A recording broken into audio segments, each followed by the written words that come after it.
Hello students, our today's topic is in vitro fertilization.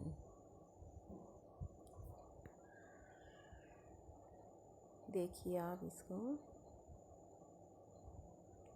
ये first delivered जो baby था IVF वाला, आप समझते हैं what do we mean by in vitro fertilization. Vitro means कांच, पेट्री डिश, टेस्ट ट्यूब, और कृत्रिम रूप से जो बाहर निषेचन करवाया जाता है इन विट्रो फर्टिलाइजेशन या कृत्रिम निषेचन इसको कहते हैं.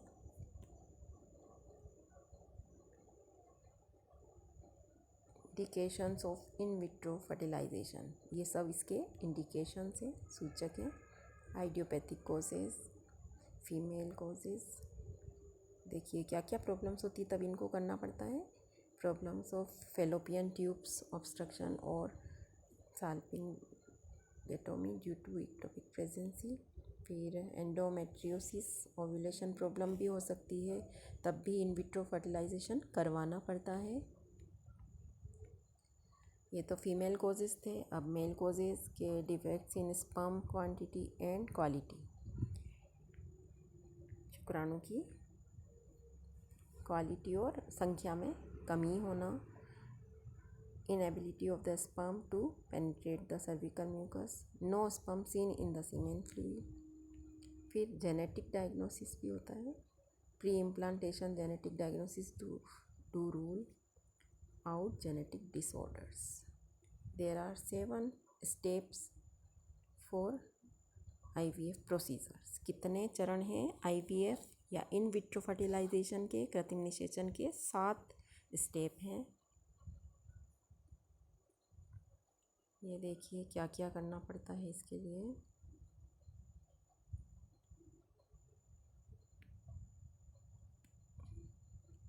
मेल एंड फीमेल दोनों के कितने टेस्ट होते हैं.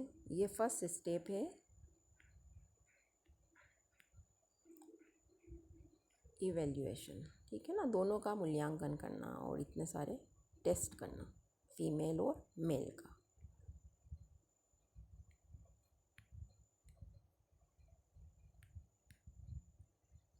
फिर है सेकंड स्टेप, क्या है? Ovulation induction. ठीक है, ये देखिए आप, producing many good follicles to be fertilised. ये देखना पड़ेगा. शॉर्ट और long protocols is done by daily injections of gonadotropins, hormone से ही. Regular monitoring.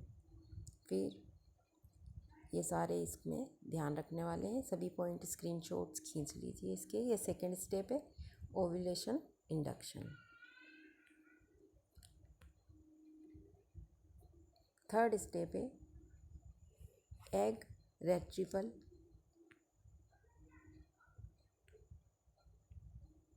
देखिए इन विट्रो फर्टिलाइजेशन बहुत ही कॉम्प्लिकेटेड होता है.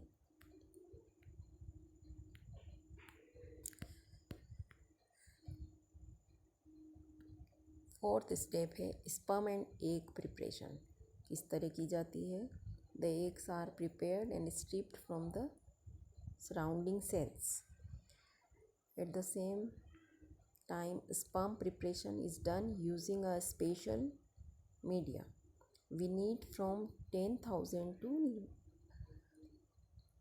1 lakhs motile sperm, एकदम हेल्दी और चलने वाले स्पर्म ज़रूरत पड़ती है 10,000 से 1 लाख तक. Each egg in A special dish. This is called traditional IVF. ठीक है, एक स्पेशल डिश में एग रखा होता है. It is different from intracytoplasmic sperm injection.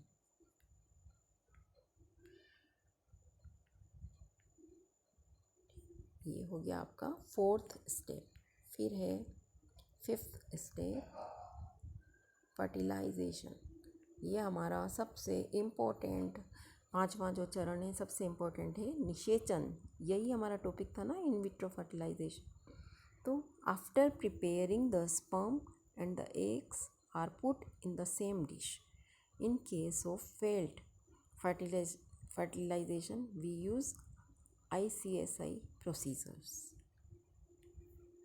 फिर है 6th स्टेप, हमने कहा था 7 चरण है हमारे इसके, तो छठा चरण क्या है? Blastocyst day 5th embryo.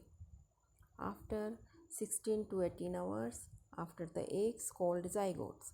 ठीक है, फर्टिलाइजेशन होने के बाद जो अंडा है वो अब क्या किस नाम से पुकारेंगे? युग्मनज या ज़ाइगोट. फिर they are cultured in special incubators to support division and development. Incubate करना पड़ेगा इनको. बेटर्स जो होते हैं उसके अंदर इनको रख दिया जाएगा. स्पेशल जो हमारा टेम्परेचर है उसको सेट करके. क्या होगा फिर इसके आगे? ज़ाइगोट बन जाता है तो क्लीवेज होते हैं, आगे के डिवीज़न होते हैं, विदलन जिसे कहते हैं. In this step if the couple has a history of certain genetic disease, अगर उनके कोई आनुवंशिक रोग की इतिहास होगा तो and the gene that is causing the problem is identified, we may do pre-implantation genetic diagnosis. Grading of the embryos is done using specific criteria. ये हमारा 6th स्टेप था. आप इन सब के नोट्स बनाइएगा. ये आपको आपकी बुक्स में नहीं मिलता है, तो ये बहुत इम्पोर्टेंट है कि आप इसको इस वीडियो में से स्क्रीनशॉट करें, नोट्स बनाएं, रिपीट करें इस वीडियो को जैसे भी हो. इससे अपने परमानेंट नोट्स बना के एक लंबा सा आंसर इसका तैयार करके रखें कि इन विट्रो फर्टिलाइजेशन क्या है, परिभाषा बताएं उसकी. फिर इसके जो 7th स्टेप है ध्यान से आप समझिए और इसको नोट्स बना के याद कर लीजिए. ये आपका लास्ट स्टेप है. 7th step embryo transfer.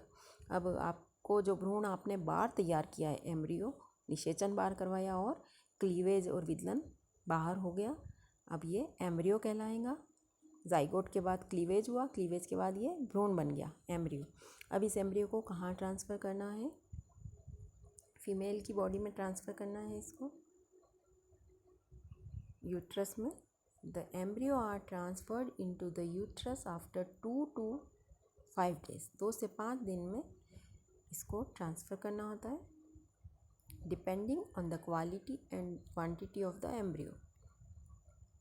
किस पे डिपेंड करता है ये डेज? कि उसकी क्वालिटी क्या है भ्रूण की और क्वांटिटी. यूजिंग ए स्पेशल एम्ब्रियो ट्रांसफ़र कैथेटर. क्या यूज़ होगा इसमें? स्पेशल एम्ब्रियो ट्रांसफ़र कैथेटर, विशेष भ्रूण को ट्रांसफ़र करने वाली कैथेटर का यूज़ किया जाएगा. The patient is given drugs to help support the implantation procedure. जो ये इम्प्लांटेशन या आरोपण करना है भ्रूण का फीमेल की यूट्रस में, गर्भाशय में भ्रूण का जो आरोपण करना है उसको सपोर्ट करने वाली मेडिसिन्स या ड्रग्स देनी पड़ती है पेशेंट को, फीमेल को. There is no need for a lengthy hospital stay after the embryo transfer. Embryo transfer होने के बाद अस्पताल में रुकने की ज़रूरत नहीं है ज़्यादा देर तक. Residents of other countries can travel the next day if they wish. इसके अगले ही दिन, इम्प्लांटेशन के अगले ही दिन वो सफ़र कर सकते हैं. ये आप अच्छे से